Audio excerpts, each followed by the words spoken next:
ಶ್ರೀ ಪರಮಾತ್ಮನೇ ನಮಃ.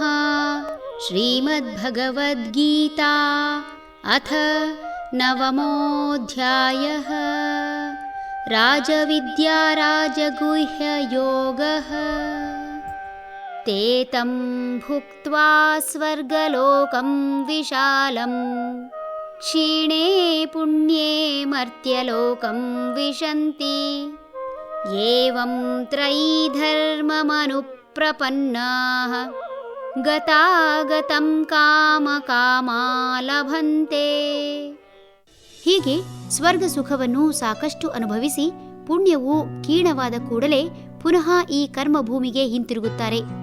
ಈ ರೀತಿ ಕರ್ಮಕಾಂಡವನ್ನೇ ಅವಲಂಬಿಸಿರುವವರು ಸಂಸಾರ ಚಕ್ರದಲ್ಲೇ ತಿರುಗುತ್ತಾರೆ. ಪಾಪ ಪುಣ್ಯ ಒಂದು ರೀತಿಯಲ್ಲಿ ಮನುಷ್ಯನ ಹಣಕಾಸಿನ ಆಯವ್ಯಯ ಪಟ್ಟಿಯಂತೆ ಎಂದರೆ ತಪ್ಪಾಗಲಾರದು.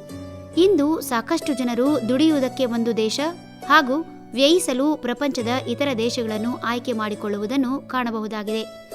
ಹಾಗೆಯೇ ಮನುಷ್ಯನಿಗೆ ಪುಣ್ಯ ಸಂಪಾದಿಸಲು ಈ ಭೂಮಿಯಾದರೆ, ಪುಣ್ಯ ವ್ಯಯಿಸಲು ಅಥವಾ ಪುಣ್ಯವನ್ನು ಅನುಭವಿಸಲು ದೇಹರಹಿತ ಸ್ಥಿತಿಯೊಂದಿಗೆ ಸ್ವರ್ಗವೆಂಬ ಲೋಕ. ಮನುಷ್ಯನ ಬಾಳಿನಲ್ಲಿ ರಾತ್ರಿ ದಿನದ ಕೊನೆಯಾದರೆ ಸಾವು ಈ ಬಾಳಿನ ಕೊನೆ.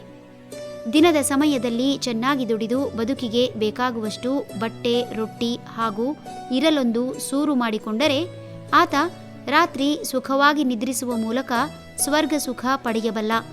ಒಮ್ಮೆ ಆತ ದುಡಿಮೆ ಮಾಡದೆ ಸೋಮಾರಿಯಾದರೆ ಈ ಲೋಕದಲ್ಲಿರಲು ಬೇಕಾಗುವಂತಹ ವಸ್ತುಗಳನ್ನು ಪಡೆಯಲು ಅಸಮರ್ಥನಾಗಿ ದಿನವೂ ಇಲ್ಲೇ ನರಕಯಾತನೆ ಅನುಭವಿಸುವುದು ಸಹಜ.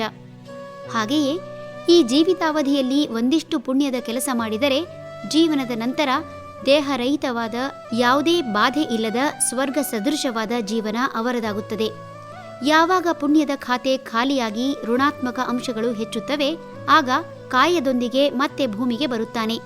ಹೀಗೆ ಕರ್ಮವನ್ನು ಅವಲಂಬಿಸಿರುವವರು ಇಹಪರಗಳ ಚಕ್ರದಲ್ಲೇ ಸಿಲುಕಿ ಅಲ್ಲಿಯೂ ಇದ್ದು ಇಲ್ಲಿಯೂ ಇದ್ದು ಸುಖ ಜೀವನದ ಸಾರವನ್ನು ಅನುಭವಿಸುತ್ತಾರೆ. ಹರಿ ಓಂ ತತ್ಸತ್.